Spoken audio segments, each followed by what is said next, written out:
Bismillahirrahmanirrahim. Assalamualaikum warahmatullahi wabarakatuh. Waalaikumsalam. Alhamdulillahirabbil alamin. Wassalatu wassalamu ala nabiyyina Muhammadin wa ala alihi wa ashabihi wa man tabi'ahum bi ihsanin ila yaumil qiyamah. Amma ba'd. Alhamdulillah qadariman yang dimuliakan dan dirahmati oleh Allah Subhanahu wa taala. Kita kembali memanjatkan puji dan syukur kita kehadirat Allah Subhanahu wa taala pada kesempatan yang berbahagia ini. Kita masih diberikan begitu banyak limpahan nikmat dan juga karunia sehingga kita bisa dapat melaksanakan kembali berbagai macam ibadah yang kita peruntukkan untuk Allah Subhanahu wa taala.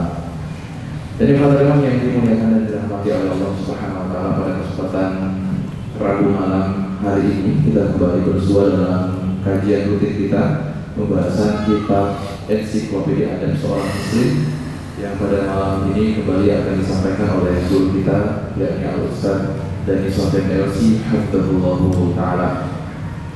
Dari teman-teman yang dimuliakan dan dirahmati oleh Allah Subhanahu wa taala, seperti biasa insyaallah di sesi kedua nanti akan kami persilakan bagi para jemaah yang sekiranya ada pertanyaan terkait pembahasan kita malam ini ataupun terkait dengan syariat Islam lainnya. Dan sebelum kami persilakan kepada pemateri untuk memulai, kami mohon agar sekiranya para jemaah yang menggunakan handphone agar bisa disalurkan terlebih dahulu, atau yang sudah menyeting alarm untuk sholat isya bisa di-off-kan agar menjaga kenyamanan kita saat mengikuti kajian kita pada kesempatan malam ini. Dan tentu bagi para jemaah yang membawa atau mengikut sertakan kedua hatinya bisa dikondisikan agar tidak terlibat. Baik teman-teman yang dimuliakan dan dirahmati oleh Allah Subhanahu wa taala, untuk menghabiskan waktu langsung dari kami persilakan kepada Ustaz untuk memulai kajiannya, dan kepada Ustaz kami persilakan. Bismillahirrahmanirrahim. Assalamualaikum warahmatullahi wabarakatuh.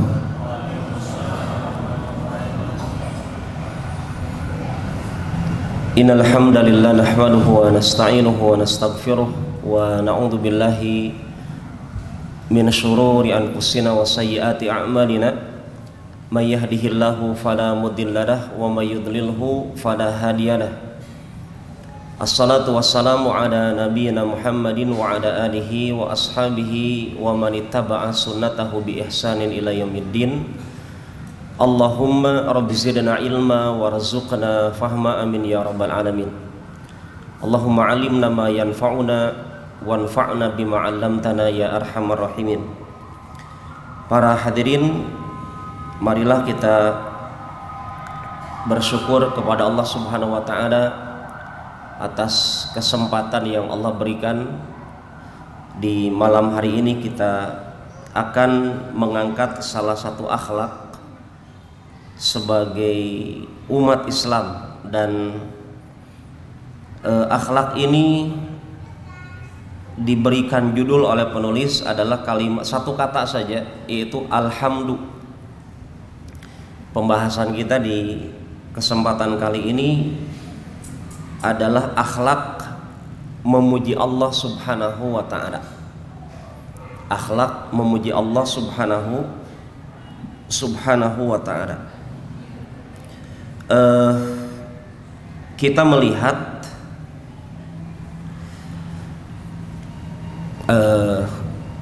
minyak goreng. Saya angkat ini ya, ibu-ibu yang di atas, yang bikin sibuk bapak-bapak mencari ke warung-warung. Demikian juga mungkin di antara ibu-ibu juga di malam ini. Naam ikhwan, ujian kebaikan dan keburukan ya yang Allah berikan kepada kita dengan pembahasan akhlak memuji Allah ini. Bahkan para ulama mengingatkan ada bagian daripada sunnah yang dilupakan oleh sebagian umat Islam saat ini. Salah satunya adalah dalam hadis riwayat Imam Ibnu Majah yang disahihkan oleh Imam Al-Albani, Nabi Muhammad alaihi salatu wassalam idza atahu ma yasurruhu kalau Nabi kedatangan sesuatu yang membahagiakan beliau, Nabi mengatakan alhamdulillah alladzi bi ni'matihi tatimmus shalihat. Segala puji milik Allah yang dengan nikmat Allah lah sempurna semua kebaikan. Itu Nabi kalau mendapatkan sesuatu yang membahagiakan. Wa idza ra'a ma yakrahu qala. Akan tetapi Nabi Muhammad alaihi salatu wassalam ketika mendapatkan sesuatu yang beliau tidak sukai, maka beliau mengatakan alhamdulillahi ala kulli hal. Pesan Nabi ini 14 abad yang lampau, sudahkah kita terapkan ketika pertama kali mendapatkan minyak goreng di warung naik? Ibu bapak, apakah perkataan pertama yang kita katakan kemarin, karena ini sudah lewat ya, sudah berapa hari kita berminyak goreng ratusan ribu rupiah, makanan gorengan sekarang makanan sultan, ya. Pernahkah kita mendengar hadis ini? Tapi seberapa sering kita mengamalkannya? Kalau kita mendapatkan sesuatu yang buruk terjadi kepada kita, konsep dari Nabi adalah tetap mengucapkan alhamdulillah. Karena orang beriman itu membuat takjub, kagum Nabi Muhammad SAW. Dan semua kita mengharapkan diri kita diakui keimanannya oleh Allah, tetapi kan butuh bukti. Ahasiban nas an yutraku, dalam surat Al-Ankabut, an yaqulu amanna wa hum la yuftanun. Apakah manusia mengira dengan mudahnya mengatakan ya Allah kami beriman padahal mereka belum diuji? Ujian kita baru minyak goreng. Padahal di zaman para sahabat dengan di zaman kita, jumlah menu makanan lebih banyak di zaman kita. Pilihannya. Ketika tidak ada ini, ada yang ini. Ketika tidak ada ini, ada ini. Banyak alternatif. Artinya, mari kita malu dengan ilmu yang kita pahami, yang belum sanggup kita amalkan. Ustaz, tapi kan seringkali kita menuntut orang lain, dalam hal ini mungkin pemerintah, tapi kita tidak membuktikan diri kita. Ya, maksud Anda adalah dalam agama kita, semua kita paham bahwa jangan kedoliman itu dibalas dengan kedoliman. Ya, Allah bahkan mengatakan wa ma jazaul ihsan ilal ihsan. Itu balasan dari Allah. Kalau ada kebaikan dibalas dengan kebaikan. Allah yang akan membalas, bukan kita. Ya. Jadi kalau ada orang lain dolim kepada kita, misalkan gitu, ada mungkin orang yang menyimpan minyak goreng satu gudangnya, dia sampai kasurnya pun minyak goreng misalkan. Ya. Kita katakan, Pak, kenapa Bapak ini bukan pedagang gorengan tapi juga sibuk dengan minyak goreng? Padahal kan sehari-hari juga menghabiskan minyak goreng nggak 1 liter, mungkin 2 liter, nggak banyak gitu. Tapi kenapa jadi ikut bingung gitu? Ini bulan Sya'ban, bulan orang banyak melalaikan bulan ini. Mestinya disinilah pemanasan untuk beribadah. Maka para jamaah, dengan hadis tadi, mari kita terapkan. Bagaimanapun kondisinya, kalau memang kita orang beriman, Nabi mengatakan ajaban li amril mu'min. Mengagumkan urusan orang beriman. Semua urusannya baik. Kalau mendapatkan kenikmatan, pandai-pandai bersyukur. Kalau mendapatkan kesulitan, pandai-pandai bersabar. Saya khawatir, kita mesti khawatir, jangan sampai dengan ujian minyak goreng saja nggak lulus. dengan ujian ini saja tidak lulus. Maka mari pada kesempatan kali ini kita kembali memperbaiki akhlak kita di hadapan Allah. Kita menyikapi keadaan, bagaimanakah Nabi menghadapi keadaan kesulitan dengan kemudahan. Ternyata faktanya Nabi bersyukur. Karena di semuanya ladang pahala bagi umat Islam. Jangan sampai sia-sia gelisahnya kita, pusingnya kita nggak bernilai pahala di hadapan Allah. Maka dengan akhlak ini, kalau kita melihat, penting untuk kita kembali memperbanyak ucapan alhamdulillah, alhamdulillah. Sampai pernah suatu ketika Umar ibn Khattab radhiyallahu anhu sebagai Amirul Mukminin, beliau sengaja berangkat ke pasar, bertemu dengan para pedagang, para pembeli di situ di pasar, ditanya, kaifahalu, bagaimana kabar Anda, bagaimana kabar Anda? Pertanyaannya hanya satu, diulang-ulang sama orang yang ada di pasar.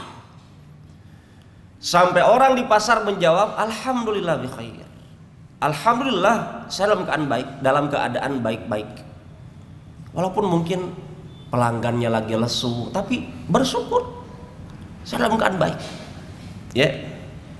Kemudian kata Umar, hadzal ladzi aradtu. Ini yang saya inginkan dari rakyat saya, dari orang-orang yang saya temui. Apa itu yang diinginkan Umar? Mendengar nama Allah dipuji. Mendengar nama Allah dipuji. Kalau engkau menerapkan konsep memuji Allah bagaimanapun keadaanmu, kata Umar, engkau akan mendapatkan catatan amalanmu penuh dengan amalan kebaikan. Kemudian akan memberatkan timbangan, kata Umar. Kemudian di hari kiamat engkau akan dapatkan bahagianya kita ketika bersyukur kepada Allah dalam setiap keadaan. Ibnu Rawad, ada seorang pengusaha, Ibnu Rawad di kota Makkah. Sufyan ibn Uyainah pernah menceritakan, di Mekah itu pernah terjadi banjir sampai banyak rumah yang hancur. Ya. Ketika Sufyan ibn Uyainah menyaksikan ada Ibnu Rawad, malah beliau bersyukur. Terkadang ada saat kita mendapatkan musibah harus bersyukur para jamaah. Nah, kok Ustadz kayaknya konsepnya, iya memang harus begitu. Misal ya, ada di antara kita misalkan kehilangan suatu barang, kita syukuri. Mungkin kalau kita memiliki barang tersebut, kita terlalu kuat cinta kita sama dunia, bahkan mungkin dengan barang tersebut banyak kita terlena dengan dunia. Bahkan dengan barang tersebut ada kita catatan maksiatnya, mungkin Allah ambil untuk menyelamatkan kita dari agar tidak berkelanjutan dalam maksiat.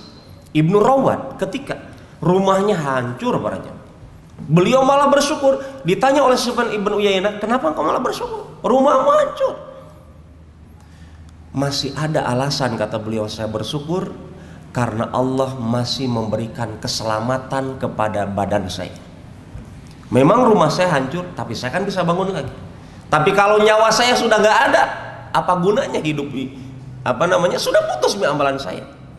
Artinya dengan kajian ini para jamaah, kesulitan apapun yang didapatkan oleh orang beriman, coba-coba ingat Allah. Coba-coba pandai bersyukur. Ulama saja mengajarkan kepada kita untuk mengatakan alhamdulillah. Para hadirin jamaah yang dimuliakan dan dirahmati oleh Allah, penulis di kitab ini beliau mengawali kisah seorang laki-laki yang mengadu kepada Yunus ibn Ubaid rahimahullah ta'ala, mengadukan tentang sempitnya kehidupannya, galau dengan kesempitan hidup di dunia. Kemudian Yunus ibn Ubaid bertanya, apakah engkau senang kalau matamu itu saya ambil untuk dinilai dengan uang senilai 100.000 dinar? Mau nggak engkau tukaran? Engkau nggak punya mata, engkau buta sepanjang hidupmu, tapi engkau punya uang 100.000 dinar. Dia katakan, ya nggak mau lah, saya mau buta begitu, enaknya begini lihat pemandangan. Ya. Kemudian dikatakan lagi, bagaimana kalau telingamu aku beli dengan harga senilai yang sama? Dia katakan juga tidak mau. Bagaimana kalau tanganmu? Juga saya tidak mau. Bagaimana kalau kakimu? Disebutkan semua anggota tubuhnya. Artinya kata beliau, arolaka mi'ina ulufan, wa anta tashkul hajah. Aku saksikan engkau itu punya mi'in uluf, ratusan ribu nikmat di tubuhmu. Ya. Ratusan ribu nikmat di tubuhmu, tapi engkau mengeluhkan satu keluhan. Kenapa harus mengeluh gitu? Ya. Padahal kalau kita katakan, dan memang manusia begitu. Ya. Khuliqal insana halu'a. Manusia itu kata Allah diciptakan memang sering berkeluh kesah, dan memang begitu. Coba antum buka lagi para jamaah surat Al-Ma'arij. Ya, Allah menciptakan kita memang berkeluh kesah, tetapi di situ ada jalan keluar. Illal musallin. Coba lanjutkan tuh ayat-ayatnya di situ. Kebahagiaan untuk anda yang, Ustaz saya cari solusi ini, bagaimana saya kok dikit-dikit ngeluh, dikit-dikit ngeluh, dikit-dikit naik lagi, gitu ya, misalkan ngeluh. Ya. Coba buka surat Al-Ma'arij, di situ baca-baca di situ. Orang-orang yang keluhannya itu Allah kurangi, Allah latih untuk tidak banyak mengeluh, itu salah satunya apa di awalnya? Illal musallin, kecuali orang-orang yang pandai salat. Yang salatnya bukan hanya sekali dua kali, daimun kata Allah, continue salatnya. Makanya Allah katakan wasta'inu bis-sabri was-shalah. Jadikan sabar dan sholat itu sebagai penolong. Makanya hayya 'alas shalah, hayya 'alal falah itu bukan hanya tong kosong nyaring bunyinya, bukan hanya pencitraan, bukan prank, itu hakikat. Ya. Dengan sholat kita itu bagaimana para sahabat itu bahagia mendengar adzan. Umar ibn Khattab pingsan waktu ditikam oleh Abu Lu'lu'ah al-Majusi itu. Ya. Umar itu belum selesai sholat subuhnya para jamaah. Bagaimana cara menyadarkan Umar?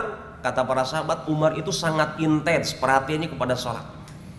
Maka ditegurlah, wahai Amirul Mukminin, as-shalah, as-shalah. Langsung Umar sadar. Mungkin kalau diantara kita dipanggil, sholat, malah terbalik, mau ingin tidur gitu. Kalau Umar malah tersadarnya dengan didengarkan sholat, diingatkan kata sholat. Tolong selalu mencari alasan agar kita bisa bersyukur kepada Allah. Selalu mencari alasan agar kita bersyukur kepada Allah Subhanahu wa taala. Al-Hasan Harun Ar-Rasyid pernah meminta kepada Ibnu Sammak, seorang ulama, minta nasihat. Waktu itu Harun Ar-Rasyid lagi minum air.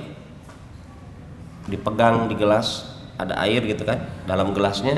Kemudian Ibnu Sammak mengatakan, wahai Amirul Mukminin, bagaimana kalau engkau sedang menikmati minuman yang sangat menyejukkan itu, tiba-tiba minuman engkau itu dihalangi, tidak bisa lagi engkau minum air. Apakah engkau mau menggadaikan kekuasaan engkau dengan minuman tersebut? Kata Amirul Mukminin, oh iya jelas, karena saya ingin minum di dunia. Nggak mungkin kita hidup kalau tanpa minuman. Kemudian kata Ibnu Sammak, bagaimana kalau air yang ada di dunia ini Allah halangi untuk keluar, untuk dikonsumsi oleh dirimu? Sanggupkah engkau menggadaikan kekuasaanmu dengan air, agar air tersebut bisa keluar? Dia katakan, iya memang saya harus begitu, saya ingin memiliki air tersebut. Kata Ibnu Sammak, kemudian Ibnu Sammak mengatakan, tidak ada kebaikan dalam kekuasaan yang kekuasaan ini nilainya tidak jauh beda dengan air yang Anda minum atau air kencing yang Anda keluarkan. Ini nasihat dari seorang ulama kepada Harun Ar-Rasyid, sampai Harun Ar-Rasyid menangis. Kenapa menangis para jamaah? Harun Ar-Rasyid ini pemimpin yang punya ilmu agama, pemimpin yang sangat ngerti tentang nasihat ulama. Artinya, apa gunanya kita berpuasa tapi tidak ada nilainya di hadapan Allah Subhanahu wa taala, seperti air tadi. Antara air kencing, a'azzani Allah wa iyyakum, atau air minum yang hanya sebatas menghilangkan haus dahaga sesaat. Apa manfaatnya kalau kita memiliki kekuasaan yang tidak ada nilainya apa-apa di hadapan Allah Subhanahu wa ta'ala, yang menyebabkan Harun Ar-Rasyid menangis. Kemudian para hadirin,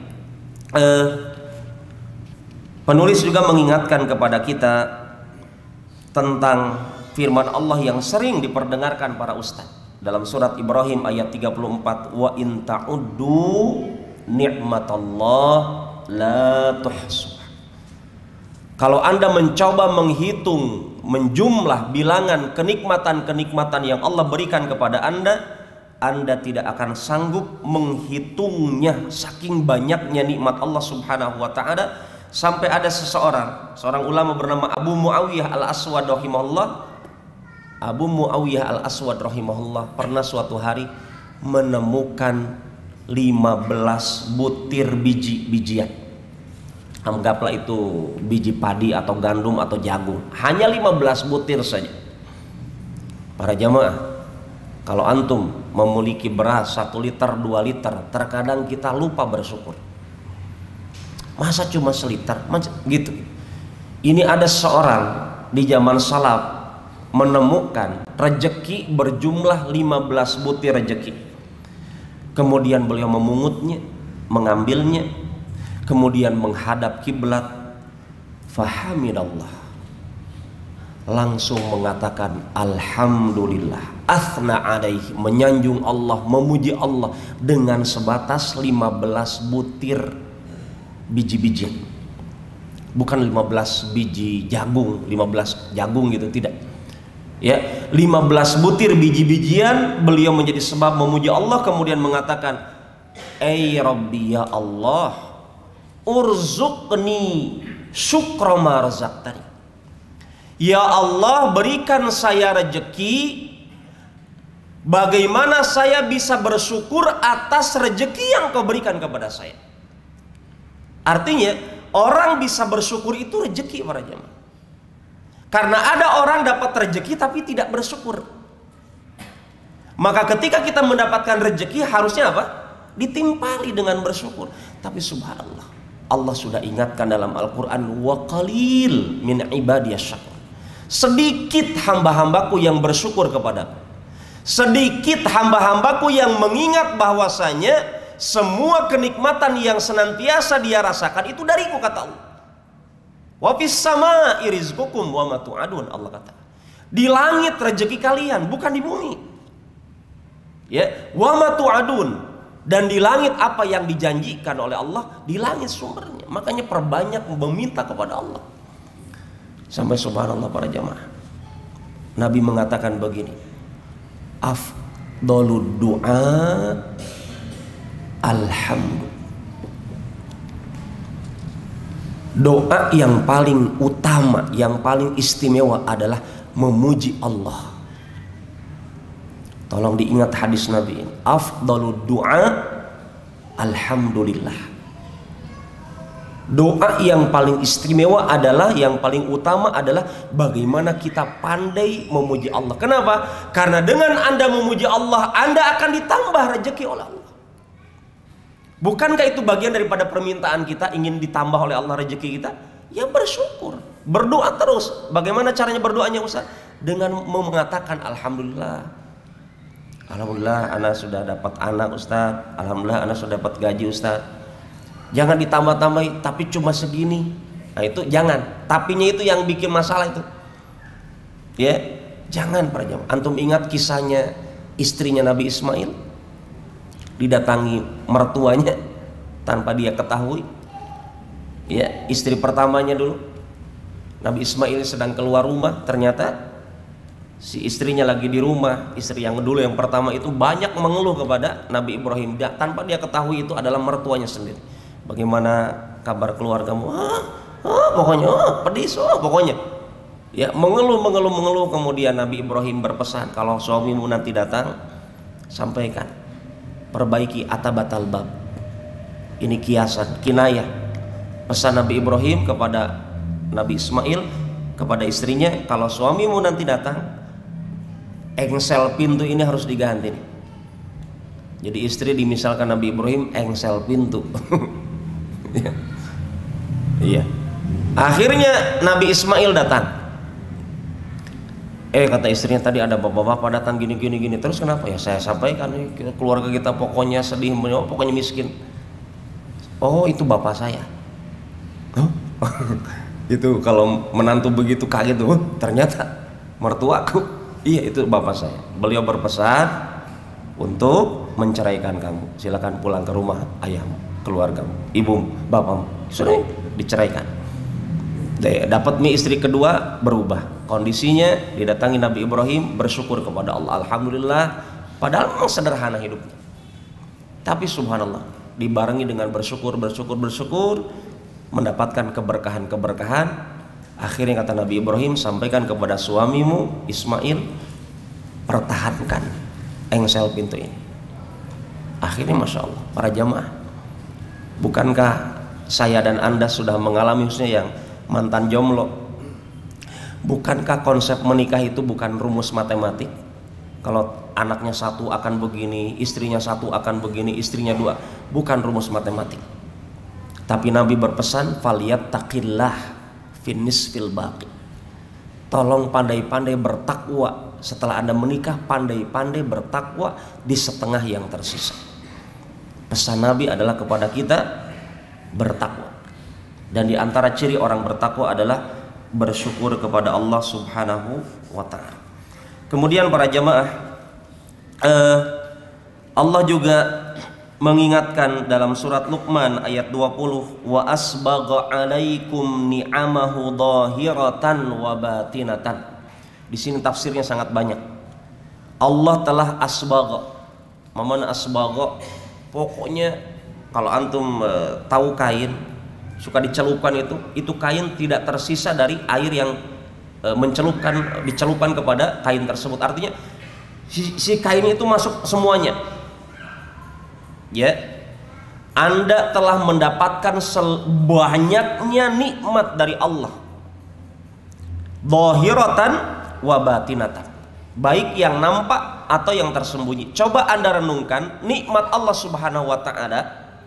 Kata para ulama, yang nampak itu adalah Islam, yang tidak nampak adalah apa? Nikmat yang tidak nampak ketika Anda bermaksiat tapi Allah tidak tampakkan. Itu bagian daripada nikmat yang tidak ditampakkan, kata para ulama. Kemudian juga Imam Asy-Syaukani mengatakan, nikmat yang nampak adalah pemahaman, akal-akal, pengetahuan kita. Ya, apa yang bisa kita dapatkan dengan anggota badan kita. Ataupun yang tidak nampak adalah apa yang tidak bisa kita lihat tetapi kita rasakan. Itu semuanya nikmat dari Allah Subhanahu wa ta'ala. Kemudian ulama yang lain mengatakan, nikmat yang nampak adalah kesehatan, kesempurnaan fisik. Nikmat yang tidak nampak adalah akal pikiran, pemahaman kita. Kemudian juga ada yang mengatakan, nikmat yang nampak adalah adanya harta, adanya ketampanan, adanya kejujuran, adanya melaksanakan ketaatan. Apa yang bisa kita lihat itu semuanya nikmat yang nampak. Nikmat yang tidak nampak adalah apa yang kita dapatkan dari pengetahuan mengenal Allah, mempunyai keyakinan, bisa menjauhi semua keburukan. Itu adalah nikmat yang tidak nampak. Kemudian juga ada yang mengatakan nikmat yang tampak, yang terlihat itu adalah kenikmatan kita di dunia, dan nikmat yang tidak tampak adalah kenikmatan di akhirat. Para jamaah yang dimuliakan dan dirahmati oleh Allah, Imam Ibnu Qayyim beliau mengingatkan kepada kita, apa sih artinya alhamdu? Alhamdu adalah ikhbarun an mahasinil mahmud ma'ahubbihi wa ijlalihi wa ta'dhimi. Alhamdu adalah mengabarkan kabar tentang kebaikan-kebaikan yang Anda puji. Jadi kalau Anda memuji Allah, alhamdulillah, artinya kabarkan kebaikan-kebaikan Allah dibarengi kecintaan. Antum terkadang ada orang kita dapatkan, orang ini memuji kita padahal lagi benci kita. Ya. Yang dimaksud alhamdulillah di sini adalah kita memuji Allah dan memang kita cinta Allah. Dan kita agungkan Allah dan kita muliakan Allah. Itu baru makna alhamdulillah. Antum hadirkan kebahagiaan, masya Allah, ya Allah, alhamdulillah sudah berada di bulan Sya'ban. Alhamdulillah masih mendapatkan keluarga yang masya Allah, teman-teman yang masya Allah, dan seterusnya. Ya. Kemudian penulis di sini membentangkan pembahasan tentang buah dari ucapan alhamdulillah. Kenapa sih kita harus memperbanyak alhamdulillah, sampai Nabi dalam kondisi baik atau buruk pun tetap memuji Allah Subhanahu wa taala? Yang pertama yang tadi kita sebutkan dalam hadis riwayat Imam Ibnu Majah dan dihasankan, beliau mengatakan Rasulullah SAW bersabda, afdalud dzikri la ilaha illallah wa afdalud du'a alhamdulillah. Sebaik-baik dzikir adalah la ilaha illallah, tapi sebaik-baik atau seutama-utama doa adalah ucapan alhamdulillah.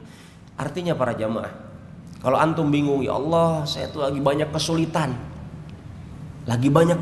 ya Allah bantu saya. Bagaimana caranya? Perbanyak memuji Allah. Ya, perbanyak memuji Allah. Alhamdulillah, alhamdulillah, alhamdulillah. Nah, ini bagian daripada sarana kita berdoa.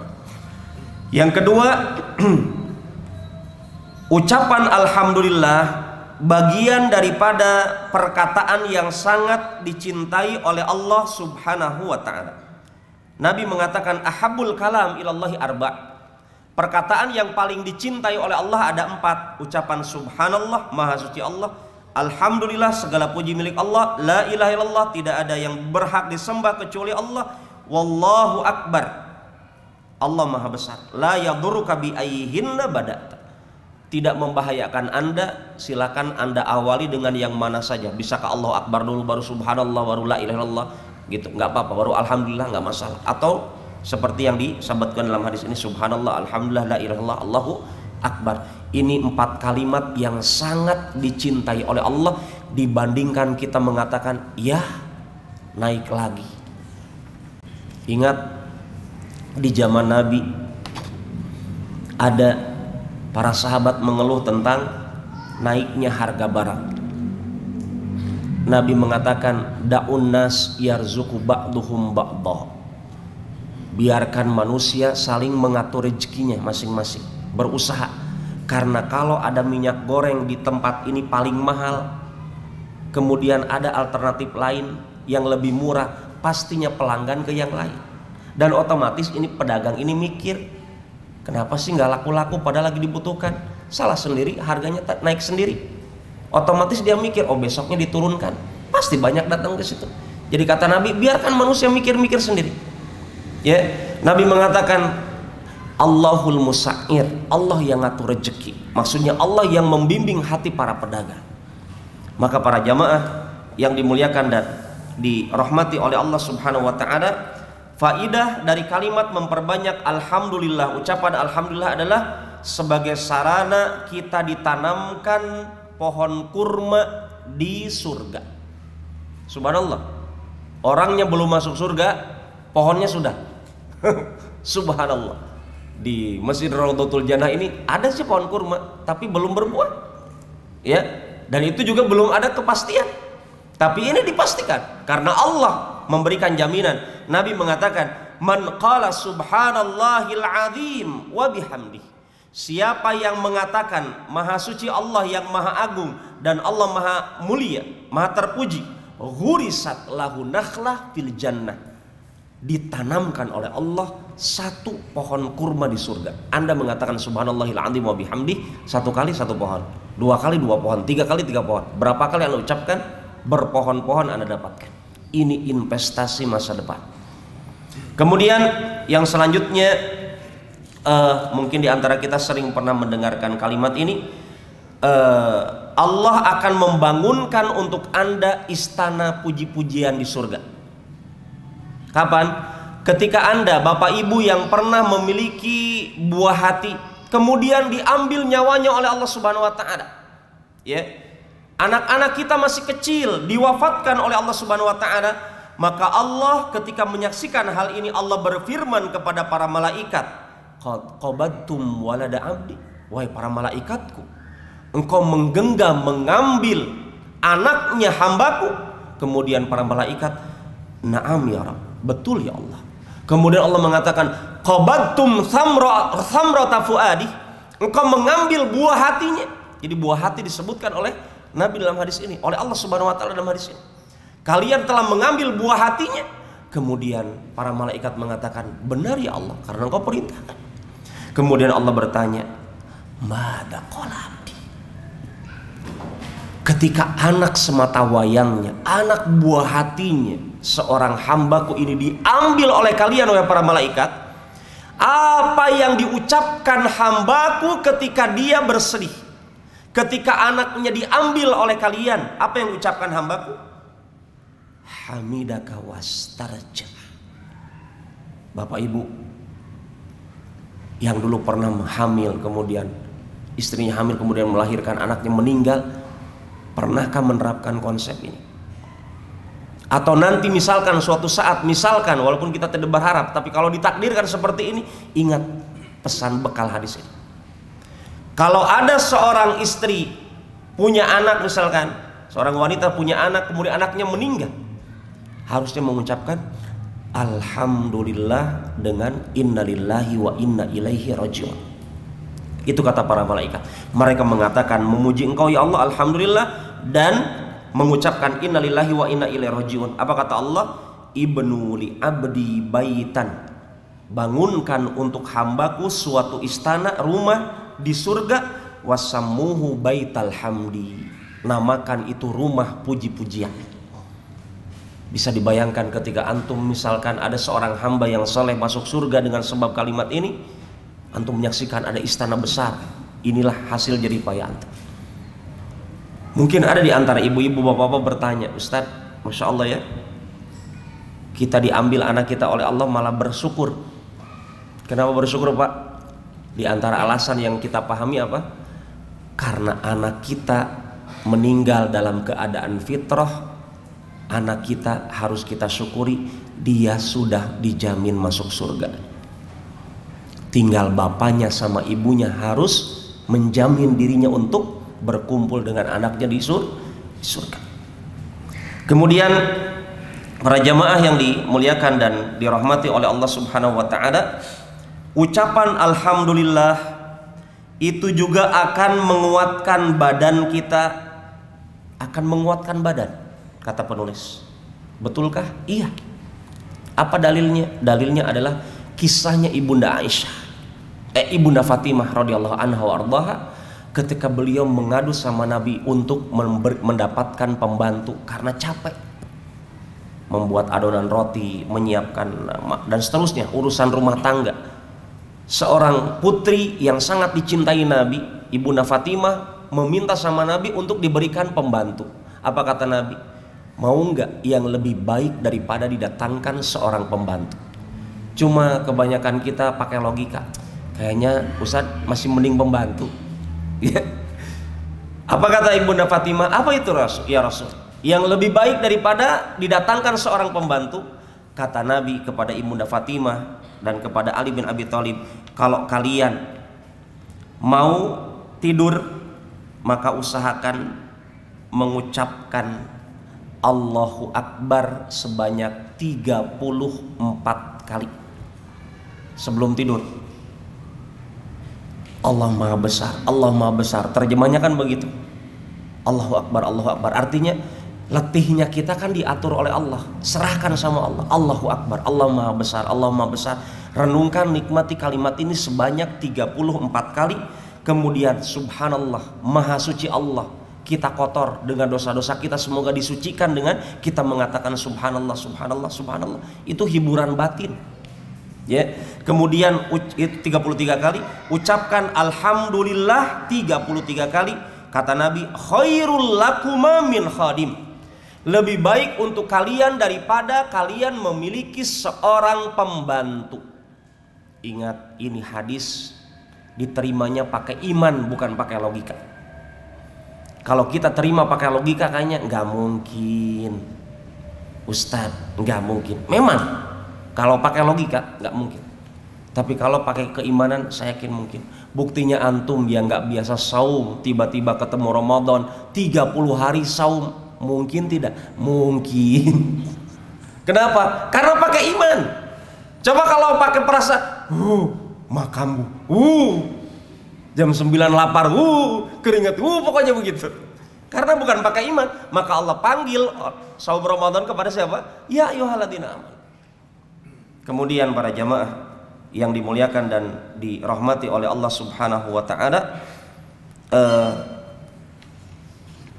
ucapan alhamdulillah juga memenuhi timbangan. Masih banyak, tetapi karena waktu kita terbatas, Anda tambah satu poin terakhir.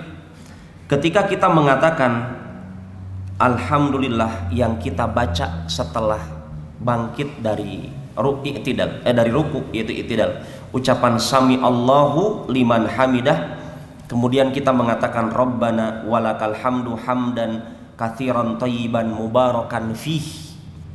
Rabbana lakal hamdu, ya Rabb, ya Allah, milikmulah segala puji, hamdan katsiran, dengan pujian yang sangat banyak, thayyiban yang sangat baik, mubarakan fih, penuh kebaikan keberkahan di dalamnya. Kata Nabi, ini pernah aku dengar di antara sahabat sholat di belakangku mengucapkan hal ini. Kemudian setelah selesai sholat, Nabi balik kanan kemudian bertanya, manil mutakallim, siapa tadi setelah i'tidal mengatakan kalimat tersebut, siapa? Kemudian ada seorang sahabat mengatakan, ana ya Rasulullah, saya ya Rasul. Ucapannya dibenarkan Nabi. Apa kata Nabi? Kalimat ini para jamaah, kalau Anda ucapkan setelah i'tidal, Nabi mengatakan, saya menyaksikan 33 sampai 39 malaikat berlomba-lomba untuk menggapai kalimat tersebut, dicatat oleh mereka. 30-an malaikat berlomba mencatat keutamaan kalimat tersebut. Semoga kita semuanya diberikan kemudahan untuk senantiasa bersyukur, bersabar kepada Allah Subhanahu di atas jalan Allah Subhanahu wa taala. Amin ya rabbal alamin. Demikian kajian singkat ini, semoga bermanfaat. Wallahu taala a'lam. Baik, barakallahu khairan. Kita ucapkan kepada Ustaz yang telah memberikan paparan materi ini, semoga malam yang berbahagia ini. Dan untuk selanjutnya kita melangkah ke sesi kedua, sesi tanya jawab. Terlebih dahulu kami persilahkan bagi ikhwan atau jemaah di lantai satu untuk bertanya sekiranya kalau ada pertanyaan. Sudah jelas?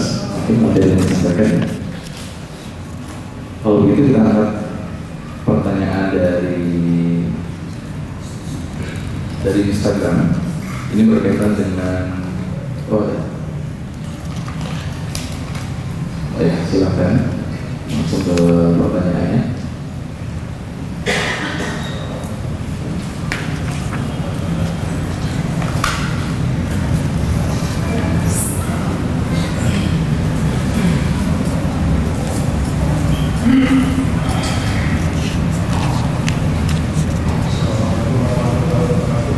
Waalaikumsalam warahmatullahi wabarakatuh. Barakallahu Waalaikumsalam warahmatullahi. Ada beberapa kebijakan pemerintah yang mana menurut bagi sebagian masyarakat itu bukan suatu hal yang perlu diprioritaskan. Di sisi lain, ada kesan dalam ayat Al-Quran bahwa pentingnya kita untuk taat kepada pemerintah selama pemerintah tersebut tidak mengajak kita kepada kesyirikan. Yang menjadi pertanyaan Ustaz, apakah keluhan-keluhan masyarakat ini mengenai kebijakan pemerintah yang menurut sebagian masyarakat yang dulu prioritaskan ini dulu prioritaskan, apakah keluhan itu tidak termasuk dalam kategori ghibah terhadap pemerintah Ustaz? Ya, karena saya pikir ini persoalan penting, karena ketika kita ghibahi pemerintah itu bisa menjadi dosa besar kalau pemerintah itu jumlahnya orangnya banyak. Syukran Ustaz. Barakallahu. Bismillah, assalatu wassalam ala Rasulillah wa ala alihi wa ashabihi wa mawalah, amma ba'd. Nah, para hadirin jamaah yang dimuliakan dan dirahmati oleh Allah Subhanahu wa taala, adab kita kepada pemerintah berbeda dengan adab kita kepada sesama kita yang bukan pemerintah. Ya. Perbedaannya ada pada letak ketika ada kebijakan yang tidak kita ridhoi, tidak langsung serta-merta kita balas dengan mencaci kebijakannya. Tidak. Ya. Tetapi Nabi sudah ingatkan, para ustadz juga sudah sering sampaikan, Man arada an yansaha lidhi sultan fala yubdihi alaniyah. Barang siapa, kata Nabi, ini hadis Nabi, barang siapa yang ingin menasehati pemerintah kalau kebijakannya kurang bijak, maka jangan menampakkan terang-terangan, apalagi di medsos, ya, apalagi di medsos. Jadi kalau memang kita memahami itu adalah kebijakan yang pincang, antum punya link kepada pemerintah, sepantasnya antum sampaikan ke sana. Jangan sampai tadi yang saya sampaikan di awal, jangan sampai kalau memang pemerintah kita dolim, jangan sampai dibalas dengan kedoliman kita. Akhirnya apa bedanya kita dengan mereka? Jadi sebaiknya kalau memang kita memahami hadis tadi dan hadis-hadis yang lain yang semisal itu, maka kita melihat kepincangan dalam kebijakan pemerintah tidak langsung serta-merta kita angkat. Syekh Shalih Fauzan hafizahullah ta'ala, beliau mengatakan bagian daripada menggibahi pemerintah adalah ketika khutbah Jumat nyindir-nyindir kalimat tersebut, diangkat kalimat tersebut, juga tidak bagian daripada sunnah Nabi Muhammad alaihi assalatu wassalam, ya.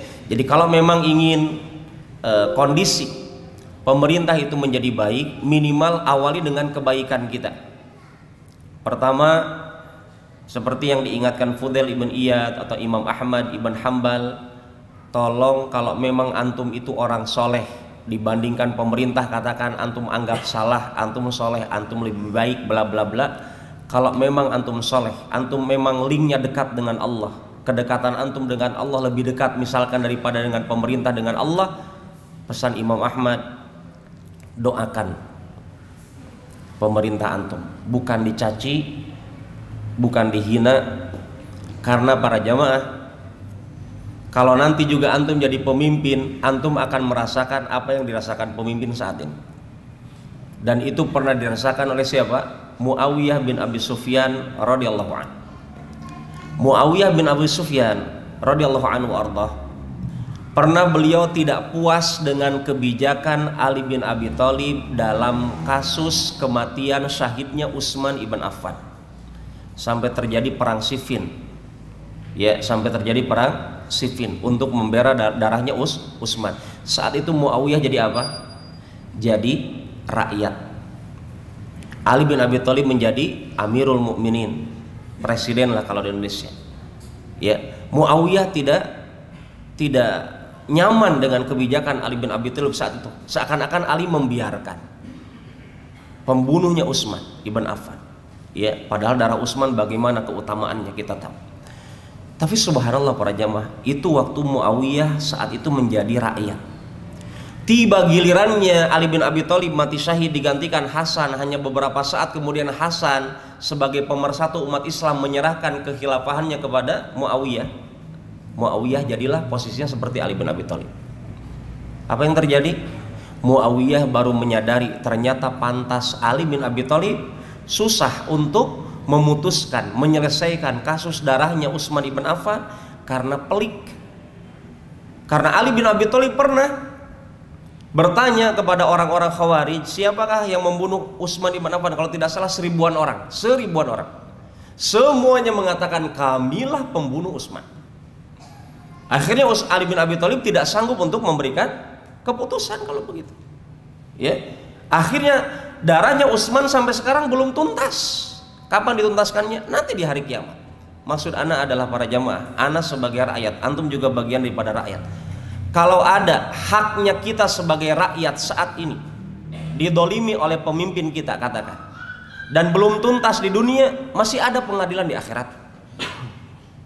Nah, antum ingat bagaimana Umar ibn Khattab radhiyallahu anhu ardah, beliau khawatir diadukan oleh keledai di zaman beliau, kalau keledainya tersungkur di jalan karena lubang, itu keledai saja akan mengadu sama Allah di hari kiamat kepada Umar kalau memang itu terjadi di zaman Umar. Artinya kekhawatirannya Umar demikian. Apalagi kepada kita yang manusia, ya. Maksud saya adalah pesan Nabi Muhammad alaihi wasallam. Saya juga pernah mendengarkan kajiannya Syekh Sulaiman Ar-Ruhaili, Imam Masjid Kuba saat ini di Madinah An-Nabawiyah. Beliau ingatkan dengan salah satu hadis, kalau yang hadisnya kurang lebih maknanya demikian. Kalau ada di antara Anda didolimi oleh pemimpin, ya, maka tunaikan haknya dan Anda minta keutamaan kepada Allah atas kepemimpinannya. Minta hak Anda kepada Allah kalau hak Anda belum dituntaskan belum diberikan oleh pemimpin Anda. Ini konsep hadis Nabi yang dikutip oleh Syekh Sulaiman Ar-Ruhaili hafizahullah taala. Kalau Anda didolimi oleh pemimpin Anda, jangan dibalas dengan kedoliman, tapi mintalah tunaikan haknya pemimpin, ya, tapi mintalah keberkahan, mintalah kebaikan dari Allah atas kepemimpinannya. Haknya Anda mintalah sama Allah. Kalau pemimpin Anda belum memberikan, haknya Anda minta sama Allah. Maka kalau dikorelasikan dengan kajian kita malam ini, kalau kondisi kita buruk saat ini dalam dunia kita, ya, karena mungkin kepemimpinannya kurang nyaman dan seterusnya, maka jangan antum perburuk keadaan antum dengan kurang bagusnya kita berhubungan dengan Allah subhanahu wa ta'ala. Itu masukan dari ana, semoga ada manfaatnya. Jadi semoga dengan kajian ini juga memberikan masukan kepada antum semuanya, apalagi kita dekat-dekat Ramadan, ya. Mari kita bersiap-siap dengan pemanasan amal-amal ibadah di bulan Sya'ban ini. Wallahu ta'ala alam. Baik, jazakallahu khair atas jawaban Ustaz. Dan berhubung waktu kita tinggal beberapa menit saja, kita angkat satu pertanyaan terakhir dari Instagram. Assalamualaikum warahmatullahi wabarakatuh, Ustaz. Waalaikumsalam. Ya, kebetulan penanya ini adalah seorang pedagang dan berhubungan dengan minyak yang sedang langka saat ini, Ustaz. Bagaimana hukumnya ketika seorang pedagang menjual dengan harga yang tinggi, dan apakah ada batasan-batasan keuntungan saat berdagang, Ustaz? Dan apakah ada larangan menjual barang dengan harga mahal dalam keadaan barangnya susah dicari, dan apakah hal ini termasuk kezaliman? Baik. Bismillah wassalatu wassalamu ala Rasulillah wa ala alihi wa ashabihi wa mawalah, amma ba'd. Di dalam hadis Nabi tidak pernah menyebutkan larangan mengambil keuntungan melebihi modal. Tidak ada larangannya. Tetapi tetap harga barang itu harus mengambil hukum keumuman, ya. Tidak sampai melejitkan, memanfaatkan kesempatan dalam kesempitan. Karena konsep berdagang adalah konsep muamalah, dan muamalah adalah konsepnya saling tolong menolong, bukan untuk memanfaatkan keuntungan, kesempatan dalam kesempitan, mendolimi konsumen dengan meraup keuntungan sebanyak-banyaknya dari para pedagang. Tidak begitu konsep agama kita. Nah, jadi silakan Anda ambil keuntungan walaupun lebih daripada modal, nggak masalah, tetapi Anda juga punya perasaan. Ya, Anda juga punya perasaan, karena memang dalam konteks hadis tidak pernah Nabi sebutkan tidak boleh laba itu di atas modal ataupun bagaimana. Nah, tidak ada dalilnya, tetapi kembali kepada kemaslahatan uraf masyarakat saat itu, dan niatkan bahwasanya berdagang juga adalah bagian daripada ibadah. Ya, berdagang adalah bagian daripada ibadah, berbagi kebaikan, tolong menolong dalam ketaatan. Nah, kalau konsepnya seperti itu, saya yakin para pedagang juga punya perasaan. Nah, wallahu ta'ala alam shawab. Baik, barakallahu fiikum, jazakallahu khair. Kita ucapkan kepada Ustaz yang telah memberikan paparan materi dan juga jawaban dari beberapa pertanyaan yang masuk. Sekaligus pada kesempatan ini kami mohon maaf yang sebesar-besarnya kepada para jemaah yang sekiranya ingin bertanya namun belum sempat menyampaikan.